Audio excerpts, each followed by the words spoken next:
আসসালামু আলাইকুম everyone, welcome back to MD Fardin blogs. সবাই কেমন আছেন? আশা করি সকলে অনেক অনেক ভালো আছেন। তো আজকে আমার চ্যানেলে একটা নতুন ধরনের ভিডিও আসছে। যদি এর আগে একটা টিউটোরিয়াল ভিডিও দেওয়া হয়েছিল, এটাও টিউটোরিয়াল ভিডিও, বাট এটা একটু ডিফারেন্ট।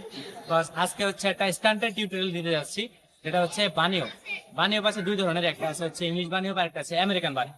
তো এই দুইটা নিয়ে আমি আপনাদের সাথে আলোচনা করবো, আর এই দুইটা আপনাদেরকে শিখাই দেওয়ার চেষ্টা করবো। আপনারা যদি এই ভিডিওটা ফলো করেন তাহলে আশা করি খুব শীঘ্রই এই দুইটা স্টান্ট আপনারা খুব তাড়াতাড়ি শিখতে পারবেন। চলুন আমরা শুরু করি আমাদের স্টান্ট।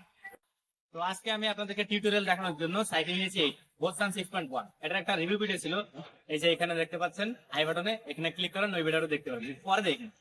তো এইটা দিয়ে হচ্ছে আজকে আমি বানি হপের যে টিউটোরিয়াল, বানি হপের যে নিয়ম, সেটা দেখানোর ট্রাই। তো প্রথমে শিখে আসি ইংলিশ বানি হপ কিভাবে করতে হবে। তো চলুন আগে সেটা দেখে আসি।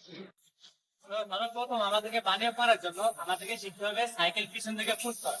যেমন আমাদের পা দিয়ে সাইকেলটা পিছন দিকে পুশ করা লাগে, পিছন দিকে এরকম ভাবে পুশ করলে পিছন। আমরা যখন এই প্যাডেলটা পুশ করবো পিছন দিকে, তখন আমরা পাটা একটু সামনের দিকে এরকম ভাবে নিচু করবো, নিচু করে আমরা হচ্ছে পেছন দিকে এরকম ভাবে পুশ করার ট্রাই করবো।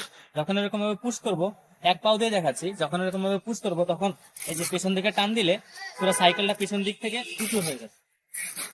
এরপরে পার পুশের সাথে পা যখন পুশ করবো তখন হ্যান্ডেল বারটা উপর দিকে টান দিতে হবে। হ্যান্ডেল বারটা টান দিলে হবে কি, সাইকেলের সামনের দিকটা উঁচু হবে।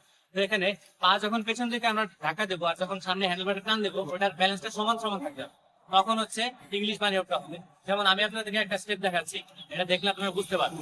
আগে যেগুলো আমি বললাম, এটা যদি আপনারা কন্টিনিউ প্র্যাকটিস করেন তাহলে 2-1 দিনের ভিতরে শিখে যাবেন ইনশাআল্লাহ।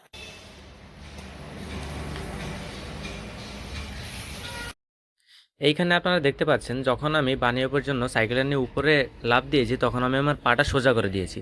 সোজা করে দেওয়ার কারণটা হচ্ছে আমি আমার পা দিয়ে সাইকেলটা পেছন দিকে হালকা করে ধাক্কা দিচ্ছি, যার কারণে সাইকেলটা পেছন দিকেও একটু পুশ হচ্ছে, আর হ্যান্ডেল বারটা ধরে সেম টাইমে আমি উপর দিক টান দিচ্ছি, যার কারণে একসাথে উপরে উঠছে।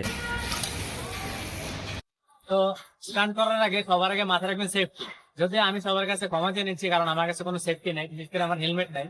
একটা হেলমেট আসছিল, এটা হচ্ছে রাইডিং হেলমেট, আর এটা হচ্ছে অবশ্যই জুতা ব্যবহার করবেন। আমি জুতাও পরি না, আমি আসছি একটা বিএমডব্লিউ স্যান্ডেল পরে, আর আমার হাতে কোনো গ্লাভসও নাই। অবশ্যই এই তিনটা জিনিস আপনারা মেনটেন করার ট্রাই করবেন। যেহেতু আমি এখানে তেমন কোনো স্টান্ট করতে আসিনি, জাস্ট টিউটোরিয়ালের জন্য আসছি, তো তারপরে আমার এগুলো নেওয়া উচিত ছিল, এটা আপনারা ক্ষমা দৃষ্টিতে দেখবেন। এরপরে চলে আসি আমরা আমেরিকান বানিও। আমেরিকান বানিওপের বিষয়টা টোটালি আলাদা। এটা হচ্ছে দুই চাকা উঠবে আলাদা, বাট নামবে হচ্ছে একসাথে। তো এটা করার জন্য আপনাদেরকে সবার আগে শিখতে হবে হচ্ছে ম্যানুয়াল। ম্যানুয়াল যখন আপনারা শিখতে পারবেন মোটামুটি, যখন ম্যানুয়াল আপনারা উঠাতে পারবেন, তখন আপনাদের জন্য বিষয়টা হয়ে যাবে একটু ইজি। তখনও কিন্তু আগের ইংলিশ বানিওপের মতনই সিস্টেমটা। তখন হচ্ছে প্যাডেল প্রেসার, অর্থাৎ পিছন দিকে প্যাডেল ধাক্কা দিয়ে আবার সামনের দিকে ওঠানো লাগবে, অর্থাৎ আপনাকে সহ সাইকেল নিয়ে উপর দিকে জাম্প করতে হবে। এরপরে হচ্ছে আপনার সাইকেলের দুই চাকা একসাথে উঠবে। তো এটা আপনাদেরকে দেখাচ্ছি, দেন দেখলে আপনারা বুঝতে পারবেন। তো সেই অনুযায়ী আপনারা অবশ্যই প্র্যাকটিস করবেন। আমি এখানে সর্বপ্রথমে সাইকেলটাকে ম্যানুয়ালের মতো উপরে তুলেছি, এরপরে আমি সাইকেলটাকে উপর দিকে পুশ করেছি, তারপরে দুই চাকায় একসাথে আমি নিচে নামিয়েছি। তো আপনারা যদি এরকম ভাবে শিখতে চান তাহলে আপনারা অবশ্যই অনেক বেশি বেশি প্র্যাকটিস করবেন। প্র্যাকটিস ছাড়া কোনো কিছু শেখা পসিবল না। আর হচ্ছে যদি আরো প্রফেশনাল হতে চান, যেমন এরকম, তাহলে আপনাদেরকে অনেক অনেক প্র্যাকটিস করতে হবে। আমি অনেকদিন যাবত প্র্যাকটিস করতেছি, যদি আমি এখন এটা মাস্টার করিনি, আমি মোটামুটি একটা লেভেলে আছি, মোটামুটি একটা পর্যায়ে শিখছি। আপনারা যদি এরকম ভাবে শিখতে চান তাহলে অবশ্যই প্র্যাকটিস করবেন। আর যদি আপনারা আমার চ্যানেল নতুন হয়ে থাকেন তাহলে অবশ্যই চ্যানেলটিকে সাবস্ক্রাইব করবেন। আর নতুন টিউটোরিয়ালের প্রয়োজন হলে বা নতুন কিছু জানতে হলে আপনারা অবশ্যই কমেন্ট করে জানাবেন। ভিডিওটি ভালো লাগলে লাইক করবেন অবশ্যই, এবং অবশ্যই সাথে থাকবেন সব সময়। আর শেয়ার করে দিন তার কাছে যে আপনার যে বন্ধু শিখতে চায় এটা। তো দেখা হচ্ছে পরবর্তী কোনো ভিডিওতে, ব্লগ বা টিউটোরিয়াল বা যে কোনো ভিডিওতে। সে পর্যন্ত আপনারা অনেক অনেক ভালো থাকবেন, সুস্থ থাকবেন। টেক কেয়ার, আল্লাহ হাফেজ।